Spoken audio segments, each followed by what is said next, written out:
Welcome, everyone, and thank you for joining us for this conversation applying the diversity and inclusion ISO 30415 standard in organizations.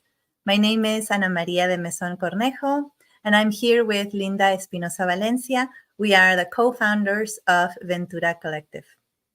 Before we begin, we're going to go into a harm acknowledgement. We know Canada exists today because of the harmful impacts of colonization and coloniality. We are currently living in the lands of the Kanien'kehá:ka, Mi'kmaq, and Abenaki and Ojibwe nations. With humility and respect, we express our deep gratitude to the original peoples of Turtle Island as we continue to learn about and honor our responsibilities as treaty people. We have the pleasure to have James Felton Keith first joining us in this conversation. I will give the mic to Linda, and we are welcoming James very soon. Thank you so much, Ana Maria. I think before we introduce James, we want to talk a little bit of context regarding the ISO, right? Some of us are very familiar with it, and some of us are not. So right now, we are going to wait a little bit to introduce James, and we're going to talk about what is the ISO 30415, when it came to be, when it was released, why is it different from other frameworks that we see out there? Thank you, Linda. Great point. So as we see on the slide, the ISO, how do you say this, brought this standard in 2021. It's called the Human Resource Management, Diversity and Inclusion, ISO 30415-2021. So as we see, the insurance industry in Europe and the US is already adopting this standard as the golden mark for corporate EDI. So we have Lloyd's of London, Zurich, and AJ Gallagher already introducing the standard in policies and underwriting. Also, the standard has been developed over 10 years with an international lens since it was developed by the International Organization for Standardization. And it is important to point out that it's relevant to 3 of the United Nations Sustainable Development Goals: gender equality, decent work and economic growth, and reduced inequality. And it's also guided by the principles of human rights at work by the International Labour Organization. For those who are not familiar with the ISO, the International Organization of Standardization, they are an organization that is dedicated to release standards who are the benchmark for any kind of process in an organization, right? We have ISO related to quality control. We have related to cybersecurity, health. There's so many ISOs over, what's the number, Ana Maria? I think you're familiar with the number. Is around... It's over 22,000 standards. Correct. And those are used as the benchmark, the best way to do a process in an organization.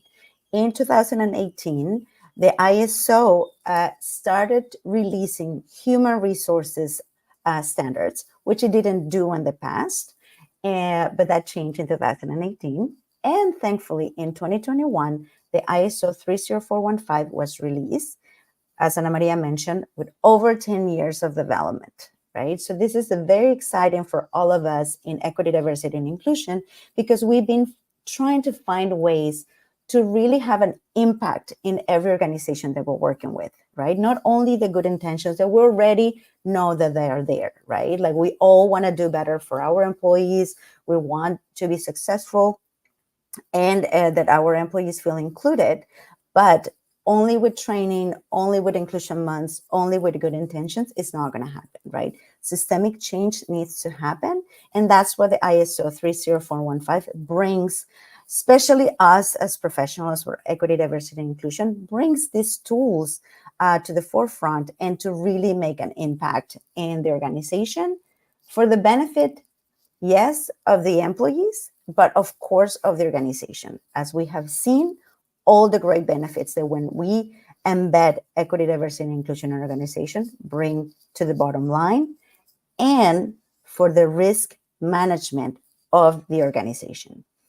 If your organization is not embedding equity, diversity, and inclusion in every part, then you're risking attrition costs, lawsuits, loss of talent, and other risk, increasing of your insurance premiums, or not even getting insurance if you are, constantly being in lawsuits or settlements with your employees, right? So it's very important for us as equity, diversity, and inclusion professionals and anyone working in organizations to advance equity, diversity, and inclusion, that we are approaching this as a systemic approach, systemic change, and embedding equity, diversity, and inclusion in the organizations. Before we move on to our next part of this LinkedIn Live, our guest, James, is a little bit behind. So we're going to start with our second set of guests that we are so honored to have. Linda, James is here. James is here. Oh, okay, perfect. Yeah. Awesome. So I'm going to please welcome him in the studio as I'm going to give a little introduction to everyone participating.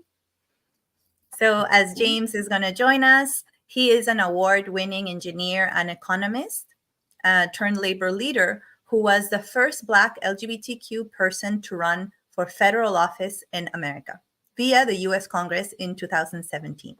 He is the CEO at Inclusion Score and currently lectures on inclusion at the University of Georgia's Terry College of Business. As an entrepreneur, he established the first international diversity and inclusion certification based on the ISO 30415 standard and effectively reshaped commercial insurance underwriting to incentivize inclusion via a standardized inclusion score.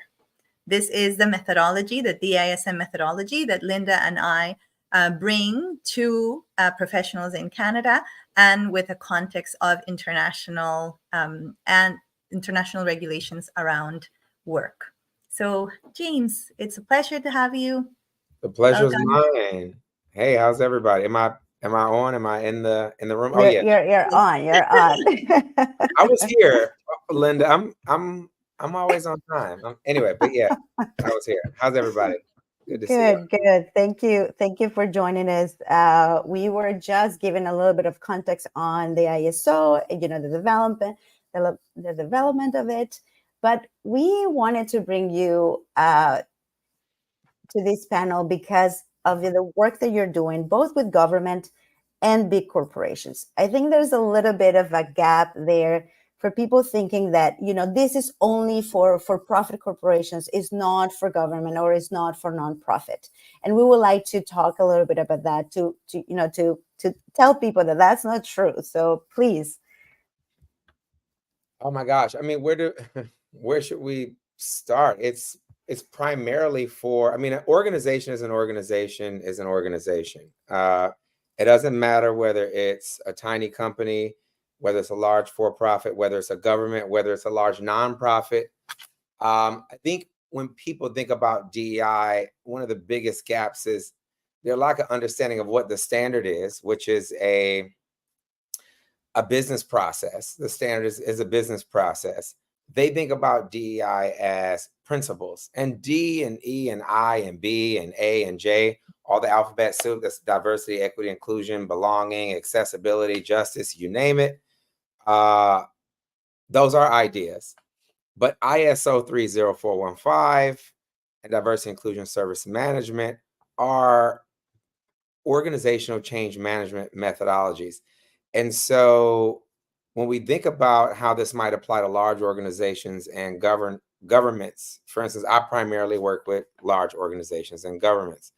It works nearly identical to, I think we heard Ana Maria mention that there are 22,000 different standards per the International Organization for Standards. This works just like they do on large organizations. Most of the organizations that we benefit from that enhance our quality of life across the globe are rooted in ISO standards, no matter whether they touch people or technology or methodologies of sorts.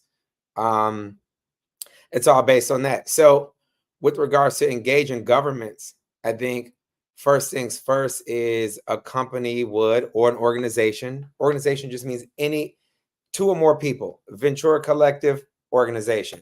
Linda, Ana Maria, individuals, institutions, organizations. I mean the same thing, folks.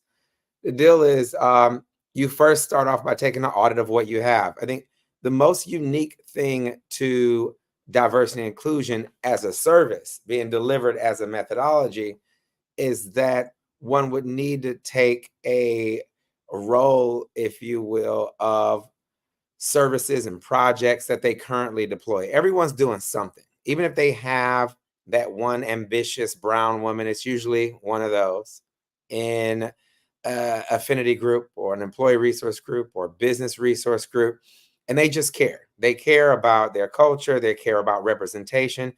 And while we see them being burned out in organizations across the globe right now, it's really because they're doing work that they shouldn't have to methodologically. But let's say you start there. That's a project. That affinity group existing, that cohort of people inside or outside the organizations or members of the organizations, if we're talking about professional societies, they all exist as a project in DEI. I'm just going to use DEI for short. I know the Canadians are using EDI. We can use a lot of different language there. But you start by taking a catalog of what already exists, number one. You go from there, and if you're leveraging the standard will help you identify next steps, right? So how to better deploy and add rigor and even document those happenings or those services or those projects at the organization. I can say for the organizations that we deal with, usually they're doing some good work, which is why we meet them in the first place, but they haven't documented it, right? So they may have a chief inclusion person or officer, you name it. They may have affinity groups. They may have joined external bodies for advisory like chambers of commerce or supplier diversity roundtables or boards or you name it. They may be engaging messaging and marketing campaigns around inclusion per their products. All of those are projects. So first things first is an organization might document that or catalog what goes where and assign specific responsibilities across the organization as a step 2. And then in a step 3, they're planning success. Maybe there's a step 3.5 or step 4 where they're educating the general stakeholders. Those could be employees or external participants, right? Like if it is a government, you want to educate your employees because that makes up your organization, but you deliver the service of governance to, a locale. And so you may also want to educate them about the standard that you're using and why. But again, folks, this looks no different than what we've been doing with methodologies like Lean Six Sigma for the past 40 years. I got into this work because I delivered Lean Six Sigma to cities.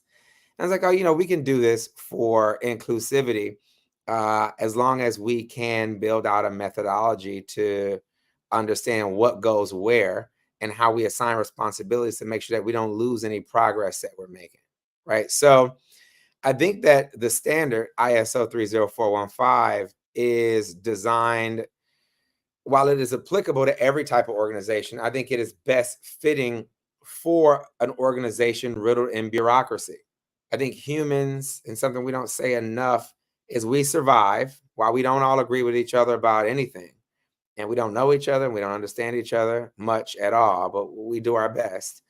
Bureaucracies help us survive. And so organizations with more bureaucracy versus less bureaucracy, I think, are better primed to deliver the standard. 9 times out of 10, when I meet a government, a local government, a national government, they have more infrastructure already built that they have not documented than other for-profit type organizations. So, how you deliver that, how you communicate that to a government or a large entity is increasingly important. I know here in the United States, we just launched a project funded by the federal government. So working directly with the federal government to push the standard into a bunch of large professional societies, which have more than 100,000 members apiece. and they all interact with universities and large corporations. So we're engaging all of them at once, but we're also engaging all of those organizations individually. So again, the standard is designed for organizations of all types. It's not a small nonprofit of 20 people that really cares about women with brown hair. That organization will usually look like whatever the chief executive's culture is. I know people don't like that language, but all psychological research says that small organizations act like the lead executive. Where we really want to breed in systemic change and constant change management per the standard is organizations with more than that many people. And those are the organizations that employ everyone anyway. So yeah, I'll stop there, but the standard is built for large, complex organizations, not corporations. I know that language can mean different things to different people, but when we talk about the standard, we're talking about all organizational types.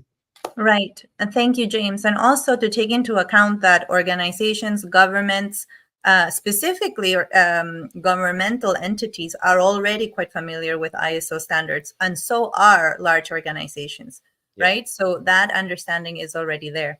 Based on what you were saying, we wanted to also ask you, and I'm just adding this little slide on ESG, how do local and federal regulations, such as, for example, ESGs or the employer's responsibilities as per the legalities, are supported by the ISO 30415 standard? So I think if we look at E and S and G as a standard, I think the best way for anyone, any organization to engage these would be via the standards. There's a standard for each one of these. And so the S, or social, or being specific to human capital and how we engage it, is essentially a workflow process tied to the ISO 30415 standard. I think in environmental, I think you can divide that into two halves. There's an ISO 14,000 and an ISO 45,000 that cater to the E well. And if you differentiate those two, they cater to internal and external environmental impact, respectively. And then with regards to governance is really where I started a bit of my career, is I would say ISO 20,000 and now 27,000, which is the cyber standard, because there are no corporate governance or organizational governance. If any of your viewers don't like the word corporate, there are no governance protocols, or there's no business that we transact in 2024 that does not have a digital component. So I think when people see the word cyber or hear the word cyber, they think about tech. But the cyber standard, which is ISO 27001, is really a methodology to guide how humans engage the technological assets that exist, not tech. So it's a human management method.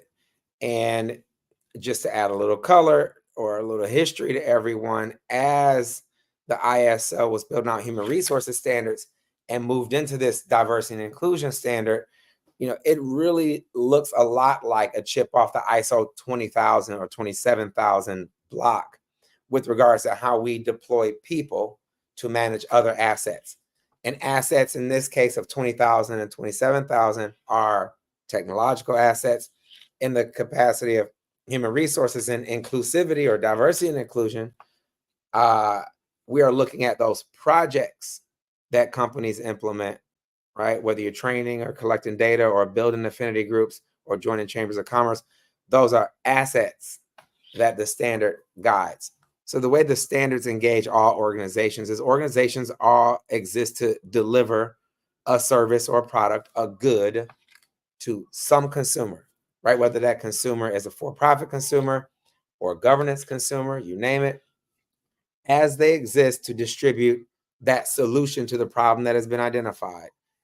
It is not far-fetched to gauge that there can be a methodological approach to how we identify and refine the assets that we use to solve the problems that exist in any organization. So yeah, ISO 30415 fits right into ESG. I think it's actually the best guide of ESG. I think it should be SGE, because if you don't engage people well to deliver good governance and good environmental stewardship, which is a new sort of cornerstone of international relations right now, I mean, environmental stewardship. If you don't do that well, then you'll miss the other two, because the worst kind of person in your organization, again, whether it's for profit or something else, the worst kind of person you want managing governance assets or environmental assets at your org is someone who hates your org, right? So people are the number one governance and cyber risk. People are also the number one environmental risk. And so ensuring that they are well incentivized to participate nicely in the sandbox of your organizational society is increasingly important. And so, yeah, I think that we have to lead with inclusivity, especially as we inherit this era of AI infused processes, right? Every company is moving towards, again, even a government is moving towards leveraging tech to more efficiently and effectively execute solutions to problems. And what we're doing is having people monitor those executions of solutions to problems. And so we want those people to be, even if they're not enthusiastic to come to work, we don't want them disgruntled at work, and we don't want other stakeholders disgruntled at the overall delivery of the solution to the problem. And so these standards help us gauge our ability to effectively and efficiently do that. I say that both quantitatively and qualitatively, so that we can see, again, our bureaucracies prop up our quality of life across the board. I may sound a bit methodological and nerdy here, but the problem is we know how to do this, folks. We've been doing this for 70 years. So the standard does what we've done everywhere else. Thank you, James. I would like to follow up with something that you said that is very important, that organizations are already doing a lot of these services, these projects that we've been talking about. And one question that we get a lot is, do we have to start from the beginning? Do we need to stop doing everything that we're doing to start from zero with the ISO 30415? And we know that that's not the case, right? Can you talk a little bit about that? Yeah, I think, look, the ISO 30415 is like salt. You know, it makes any meal good. You can undersalt things, of course, and it can be gross, and think that you know, cooking with smoke or grease, but it ain't enough without salt. The point is, you can keep what you already have, and you add a little salt to it, and what it does is will help all those flavors pop. It will help fat consolidate a bit. It is actually pretty chemical of a process. So no, you don't have to start over. But what you want to do is, most people are delivering diversity, equity, inclusion, and belonging initiatives in an ad hoc way. And the problem with that is it's inefficient. It's costing where it shouldn't. It is ineffective where it should be.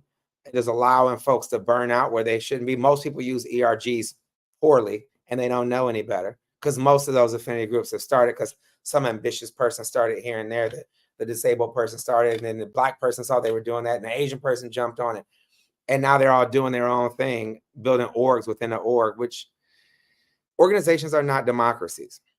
And I don't know that they necessarily should be, but you do want to understand who exists in the organization so that you can best cater to them and make sure that they are good participants in your organization. And having everyone do everything in an ad hoc way is ineffective and inefficient for your organization's ability to thrive. So no, you don't have to start from scratch, but you do want to understand what exists, where it fits, so that you can help scale the effectiveness and efficiency. Again, effectiveness, how people feel about what you're doing, and efficiency, how much you're spending on what you're doing.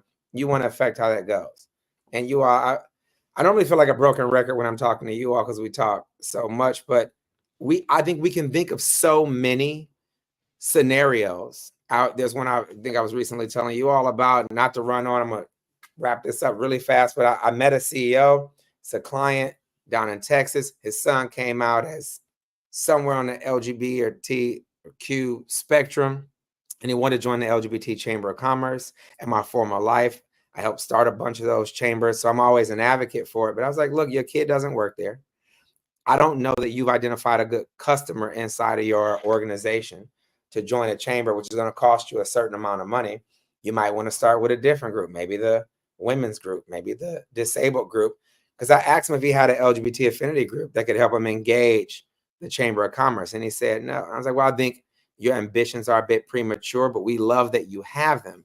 If you would just leverage the standard and follow the guidelines, then you do better. You build enough infrastructure to eventually tell your son, hey, look at what we're doing, right? So in corporate world, which also affects government world, right? We have to be methodical about how we plan to scale and do things in a sequence that benefits the health of the organization.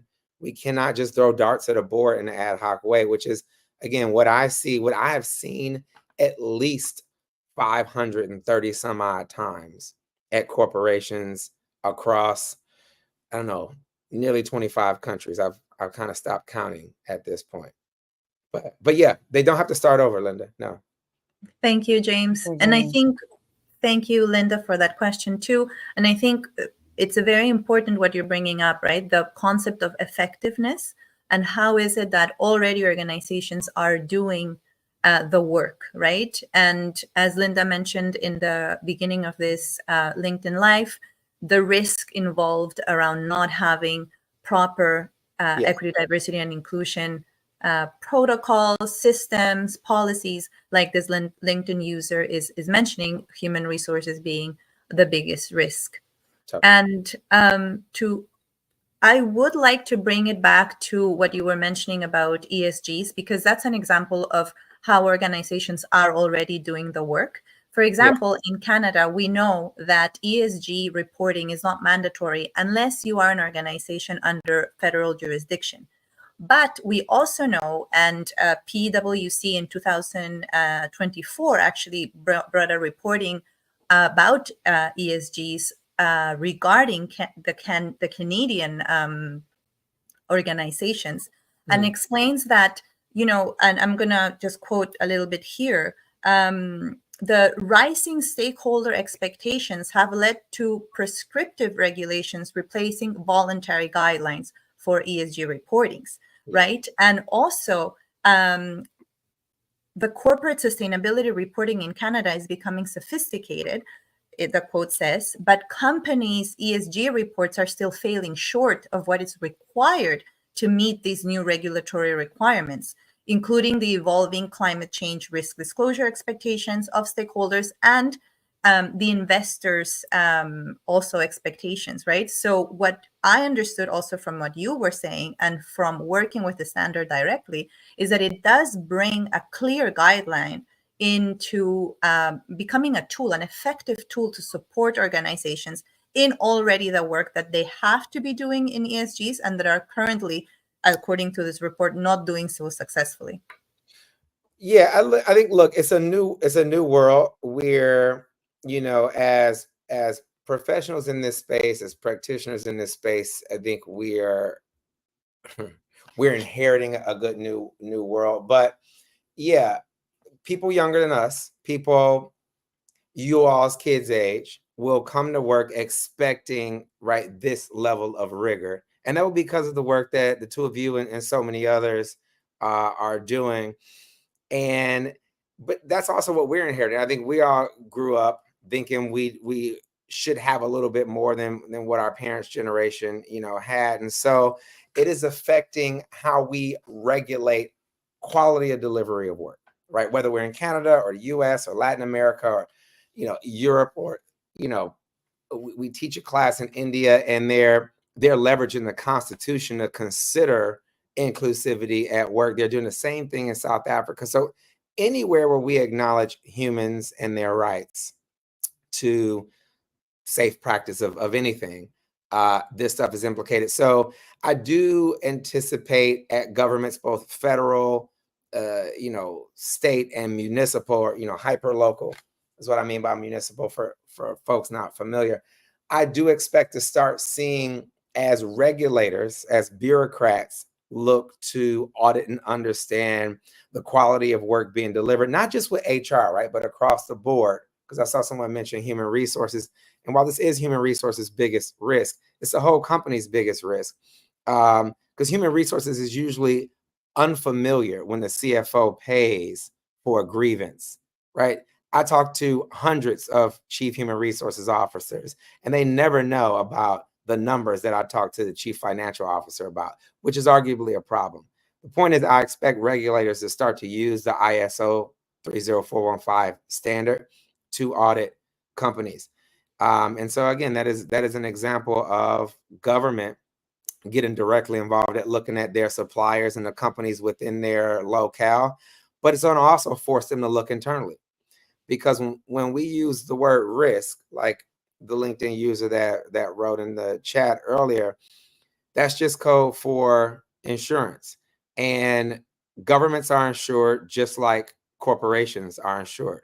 If you screw up, everybody can get sued.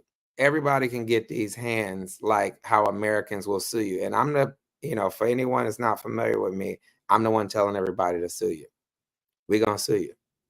And we're going to put a price on your lack of inclusivity. Linda, Anna Maria, nice, lead them, just pay them to come and help you. But be very afraid, because somebody like me is lurking. I'm waiting on you to screw up, because I think y'all owe me some money, or people like me. Sorry if I'm a little too aggressive for you all's live stream today. I'm feeling it. It's all good, James. I love your energy. Yes, and the goal of all of this is inclusivity. Like, why shouldn't we have to suffer as employees? We're producing, so why are we not to feel included and that we belong? So absolutely, thank you so much for all of this. We are about to move to our next part of this amazing event. Thank you so much for joining us. You can stick around if you want, but we know you're really busy. So thank you so much for joining us, and we're gonna let you go, and we're going to invite our next set of guests. Thank you, James. Thank you, James. All right, Ana Maria, take it away. Thank you. So I'm going to bring Geronda to the stage. Geronda Wallach and Lina Sharma. And I'm going to do a little bit of an introduction on each, just for everyone to familiarize with the wonderful work that Geronda Wallach-Speiler and Lina Sharma Seth are doing. So Geronda empowers corporate leadership teams to create inclusive and safe environments for their employees of all genders, races, and identities. She accomplishes this by helping leaders leverage the right data to foster inclusive cultures while building psychologically safe practices for teams and clients.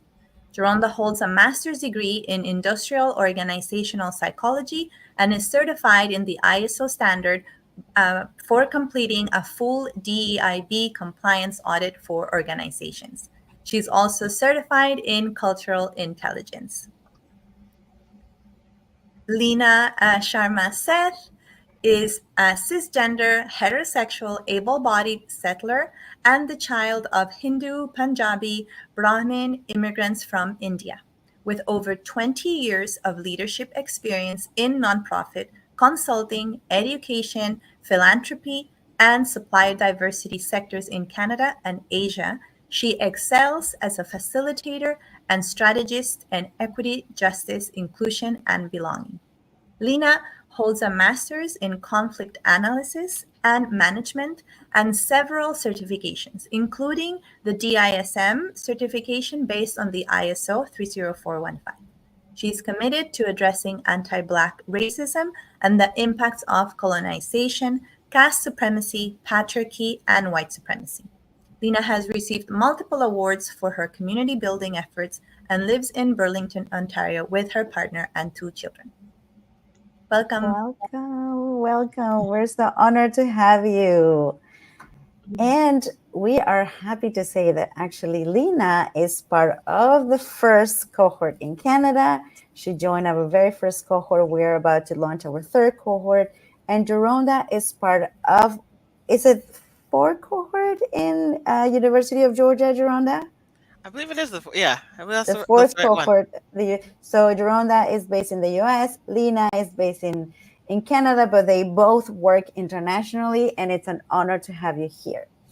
The first question we would like to ask you is, how do you find out about the Diversity and Inclusion Service Management Certification based on the ISO? And why do you decide to include it in your practice as an equity, diversity, and inclusion practitioner? Who would like to start? Geronda, go ahead. Sure. Look at that. See, so I found out about the standard. I was looking to build my expertise, build and develop more of my professional development as a DEI practitioner, and I wanted to look at something that was different and that could really help to produce results. And it's not to discredit any other certifications out there, but I felt I needed something that could differentiate me, but also can make me a better practitioner. And how I came across it was, um, I believe it was shared with me, and I was just looking at like all these different programs, Cornell, University, George Washington University, and I came across the Terry College of Business, University of Georgia, and there was this assessment, and I was like, "Ooh, I love data, I love assessments. Let me kind of see what this is about." And so when I joined an informational session, I felt this is exactly what I need to do. Um, and the reason why is because it wasn't just an assessment that says you go in and you just tell people what they're doing right or wrong. Here's actually a full-fledged methodology that we will help also teach you where you can implement your findings. You can be a better consultant and really help people to or organizations move towards those inclusive cultures or psychologically safe spaces. So it wasn't just kind of the foundational, let's learn about what DEI, what diversity means, or what equity means, and all these things, which I think is helpful for some people. It was a next level process for me. And so I thought it was amazingly fantastic. And so the how I use it in my practice today, I was using it actually at the time when I was hired full time as a DEI program manager for the company I was working for, and I have my consultancy as well. And so I've used it for companies more on the smaller, medium sized level across various industries. So as James was mentioning, and Linda and Maria were mentioning, this is not just for large corporations. It's for any organization really that is ready to take those necessary steps to do better. And so I've used it across different industries, healthcare industry, the tech industry, education, and what I found to be most effective is so many companies, when I go and have conversation with them, the common trend that I see is, oh, I don't really have much in place, or I don't know where to start, or like, we have all these really wonderful things in place. I think we're in a really good place. And then we talk about opportunities and have you looked at this and have you looked at this? And it's like, oh, wow, no, I actually need to start thinking about what is the right roadmap and framework for me against the right data and asking the right questions and putting this into practice. And so it's helped to bring a lot more clarity, not only to me as a DEI practitioner, but also the companies that I implement this for. Um, and that's how I use it pretty frequently as part of my consultancy practice. Thank you so much, Rhonda. Lena. Yeah, really similar to what Geronda was saying in terms of like where I was in my own growth trajectory as an equity practitioner. I do take a systems approach. I mean, for this work to be transformational, we have to be looking at the systems. You know, I'm a big believer in that. The words of Resmaa Menakem around it's systems that are defective, not people or communities. And so really when I was looking, and really to be honest, I met you both at a conference, and you all told me about this tool that was coming to Canada, that you were doing this first cohort.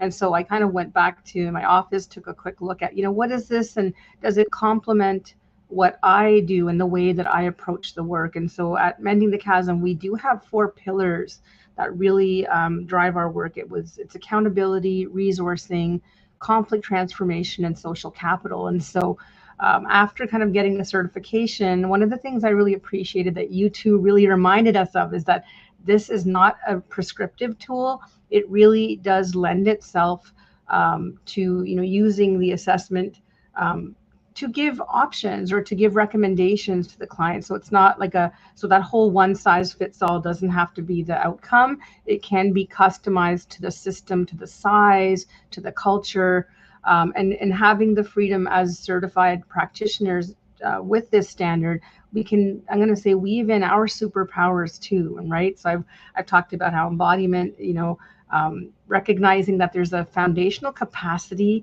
that this type of system needs to live in, and it really does support that. So maybe I'm getting ahead of myself here, but just really, again, where I was in my own kind of looking at what is in my toolbox and how can a tool like this complement what I already have. And for those of you who are listening, maybe you think about the GDIB, I'm forgetting what the acronym stands for in this moment, but that, again, for those who are looking for tools that can standardize the approach, right? There is that guidance that I think the tool gives us in terms of, the dearth of questions, for example, again, depending on the size, that will help give you guidance that maybe some organizations, as you move through the assessment, you're like, you need to go deep here, or, you've got a good set of practices here.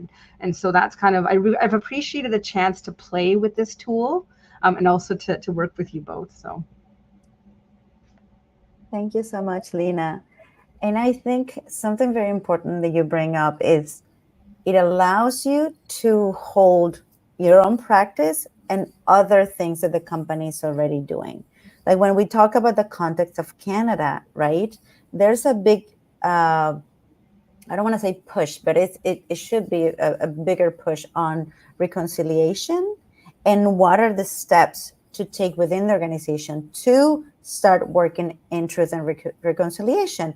And the standard can hold that, right? It's not something that you need to stop because it doesn't say in the standard, oh, what is your plan for truth and reconciliation? But it does say, what are the values of your organizations? So if part of your values is working on a truth and reconciliation strategy, then the standard can hold it and actually make it, standardize it for the whole organization. Yeah.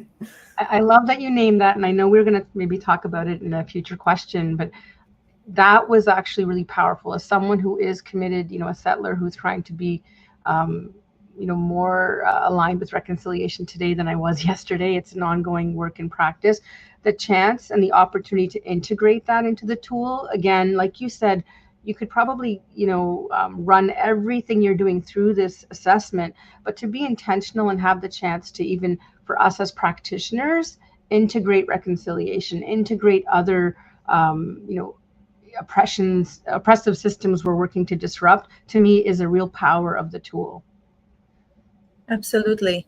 Integrating these absolutely vital efforts, right, towards equity and especially justice towards First Nations in Turtle Island. Geronda, I really appreciate it also, and we all appreciated the way in which you incorporated the standard into your practice, and how you have also supported your clients in several industries to bring this standard. So if you would like to go a little bit deeper into your own practice too, with regards to what we are discussing, please go ahead. We would love to hear more about your experience. Yeah, I think it's interesting in the United States. I find that someone in the comments had said, or we don't need it right now. I think a lot of companies, and I don't know if this is happening across the board, but in the United States especially, there is backlash towards diversity, equity, and inclusion. And so it's one of those things where it's so much more important now than ever to start explaining the value and the importance of doing this type of assessment and what it's going to bring to your organization. And so one of the things that I do in practice with a lot of companies, and why my company is essentially called Courageously Inclusive Leadership, is because you have to put aside some of your uncertainty or uncomfortability or fears as a leader and focus on, what am I going to do to provide the right outcomes for my organization from this DEI perspective? And so it's showing things like I just wanted to mention again too, for any company size, small and medium sized businesses, a lot of these businesses are growing exponentially or in a rapid growth period. And so it's even more important to that I use this to help scale the business in terms of how they're incorporating diversity, equity, and inclusion into it. Um, and so I feel like with a lot of this backlash and how I incorporate it in is to remind leaders of a couple of things. One, the media tends to over emphasize and really put in false information on what DEI is doing to companies, to higher education institutions, other areas, and focus on what it means to have that value incorporated into your organization, and doing this proactively to be able to scale and to not just focus on or follow through on what every other company is trying to do out of fear, like taking away your DEI departments or taking away all of your DEI principles. That is a significant risk to your business by doing that. So I share that for companies that may be reluctant or may be hesitant to incorporate this or think that they're in a really good place. A question I typically ask is, well, what evidence can you show that you're in a very good place? And oftentimes, it's not to embarrass anybody, but it's to bring forward, oh, I can't really answer that question. Or they might say, I have good representation. Okay, well, show me what your representation numbers look like. And how does that correlate to good representation? So it's really bringing more of that awareness to people on why this is so important, and then being able to help them scale as they continue to just grow in their business as well, no matter what size that you are. Thank you, Geronda. And before I give the mic to Linda, I wanted to bring out the scalability point that you made, right? How to make EDI sustainable. And the other thing you mentioned is, okay, well, show me evidence. So in that regard, any standard, any organization following any ISO standard knows that in order to comply with a standard, you just need to show and document the progress and the areas that actually cover each point of that particular standard. So that also gives a roadmap, clarity on how organizations can sustain and can embed EDI policies and structures to the whole of the organization. Okay, time is flying. We have 7 minutes, no, around 7-8 minutes left on this.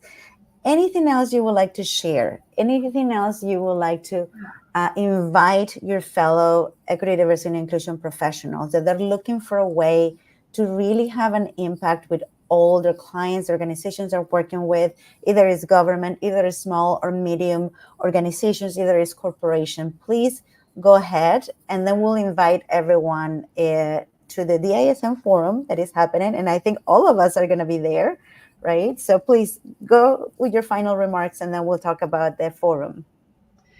Yeah, I wanted to speak to, thank you so much, Geronda, for speaking to kind of that pushback. And I really feel in Canada that, the winds are definitely blowing here and affecting, I'm going to say, decisions around whether or not to continue the work or to prioritize it. And I mean, there's two things that I think about. And of course, as practitioners, it can feel worrisome to see these trends. But like for those of us who have been doing this work for a long time, two kind of things come to mind. The first one, when I'm having conversations about this pushback, I try to be like really curious and then think about, well, what are you defending, or what are you resisting? Like, what are you actually resisting here? And, when you kind of open the space for those conversations, and I'm really listening for like, okay, how are they going to tell me that culture is not a priority? That, how can you argue with the fact that everybody's dignity, safety, and belonging needs matter in a system?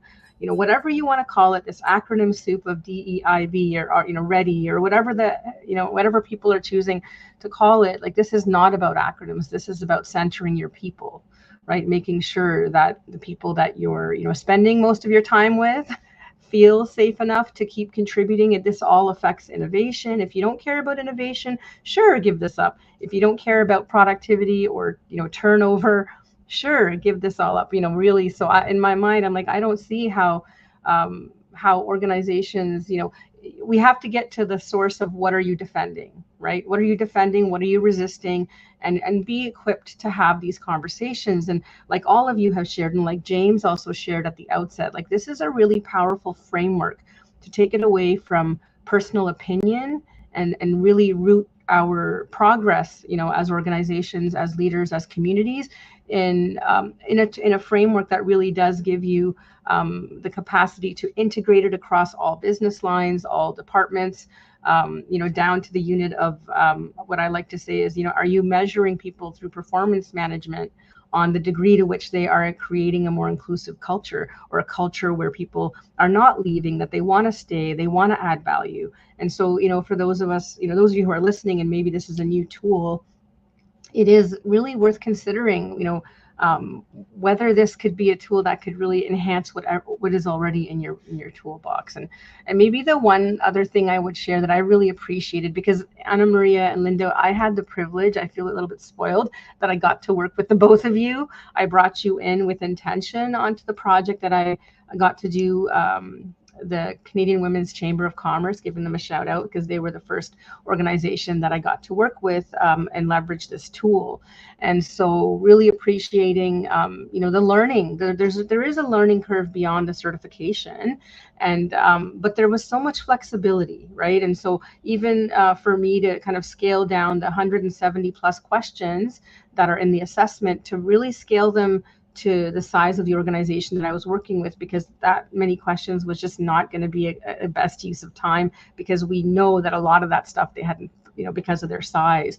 And so again, coming back to how much flexibility there is, and as I love collaboration for all my projects, the chance to connect with other practitioners so we can shape this together has been really powerful. Thank you, Lena. Yeah, it was a pleasure working with you. Thank you both for the points that you've made. Lena, to speak a little bit about what you were saying also in terms of the backlash or the resistance here or there, we must remember that by law, employers here in Canada are legally responsible. Employers, and I'm quoting actually the document that is a guide for employers for their responsibility to implement anti-harassment policies. And we have to remember what actually anti-harassment means, which is not only related to sexual harassment, but any type of harassment and discrimination based on any intersectionality. So employers, again, are legally responsible today, right? Whether you want to call it EDI, whether you want to call it belonging, whether you want to call it culture, employers are legally responsible today for the well-being of their employees, and they can be held legally responsible for harassment in their workplaces. Courts may impose penalties on employer and the manager, even if neither of them were involved in the harassment. An organization that does nothing to prevent harassment, therefore, may find itself facing serious financial and legal consequences. So it is imperative that employers develop proper policies and proper structures to protect the well-being, the culture, the talent, the health, and the engagement of employees. It's already by law a responsibility, and whether there is a backlash or not in a more provincial or local arena, we have to remember also that the UN has a large umbrella of human rights that need to be protected in the workplace, and the International Labour Organization has the same. So these are broad international standards that employers absolutely have to abide to. And Geronda, if I'm not mistaken, the Equal Employment Opportunity in the US has a similar mandate, right, to the protection of protected classes in organizations. And that's why we're seeing an increase of legal action against employers because of the lack of equity, diversity, and inclusion that uphold these laws that already exist within these countries, right? Either call it the US, call it Canada, call it any country in Latin America. The UN, it's already, and as you said, the International Labour Organization has these things in place. So That's why it's important that we remember that equity, diversity, and inclusion is not a nice to have, it's not an ad hoc. It should be embedded in the organization, not only to obviously protect your employees, all the employees, but to protect the organization as well from this risk. It's a risk management tool. Yeah, and if I can add to that, to your point with the Yes. equal employment opportunity, they did some reporting as well. So you're exactly right. One, they're strengthening protections to transgender and non-binary employees specifically in America, and that's like the first time in 25 years. So you can see how they're shifting even just their practices in terms of the legalities and liabilities on employers. And also, they had put a statistic out there, and I'm looking this way because I'm reading it. But they had said that in 2023, the commission spent more than $665 million on discrimination cases alone.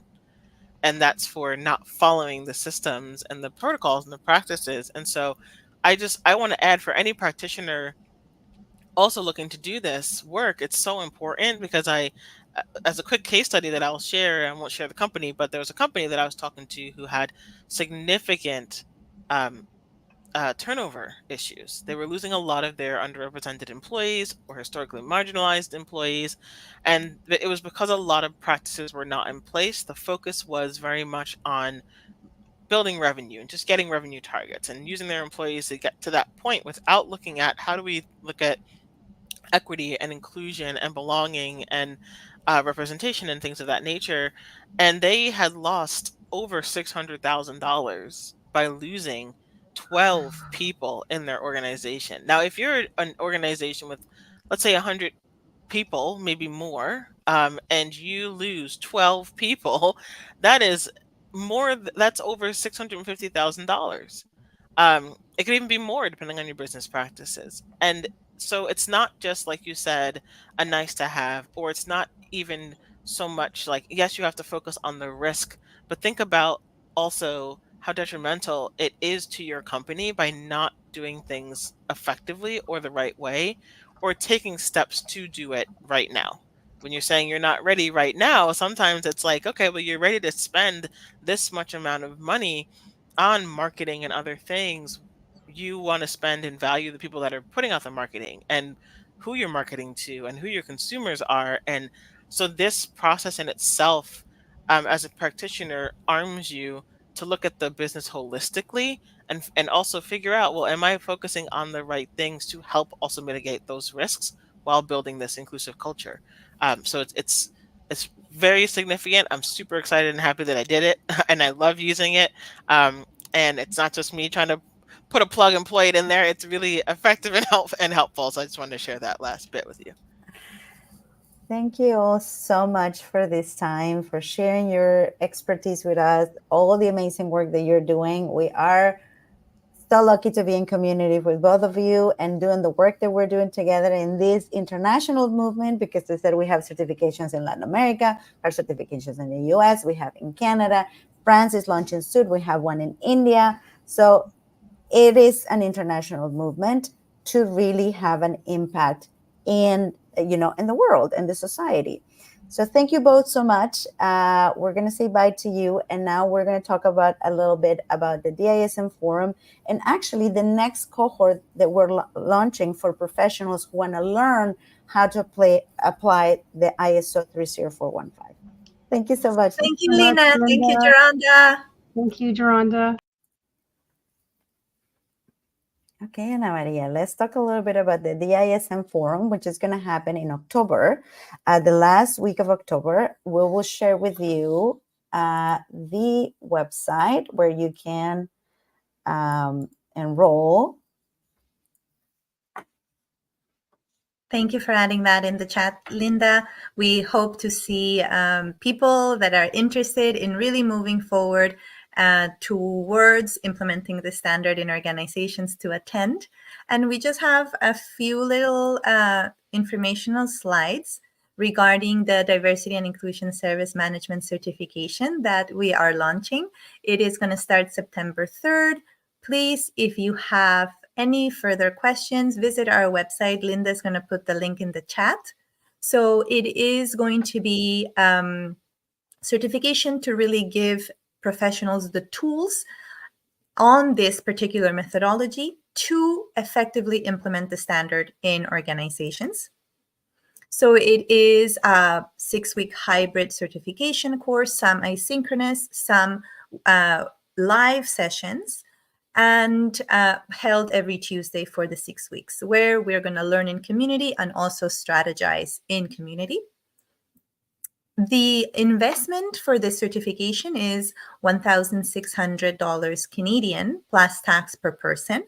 We do offer some group discounts, as you see on the slide.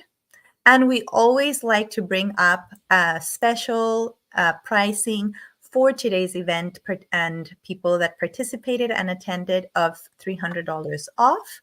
So please, if you are interested in joining our 3rd cohort starting September 3rd, email us at certification@weareventura.com, and Linda and I will be more than happy to answer your questions and to welcome you in this new cohort. As well, I have put the link for registration. If you visited our website, you liked it, you don't have any questions, then you can just enroll through this form and we will reach out to you. Email us again if you want to take advantage of the discount that we're offering today. And what else? I think that's it for today. Yeah, We were it's been so wonderful. of everyone who joined, all the questions and everything. Lorena, I see your question here. Please reach out to us either through LinkedIn, send us an inbox, and we'll be happy to meet with you and let you know more about the ISO and how you can learn if it's the right thing to do or not the right thing to do, but like if your organization might be ready to take on this. So thank you all so much. We'll see you soon and take care. Thank you. Bye-bye.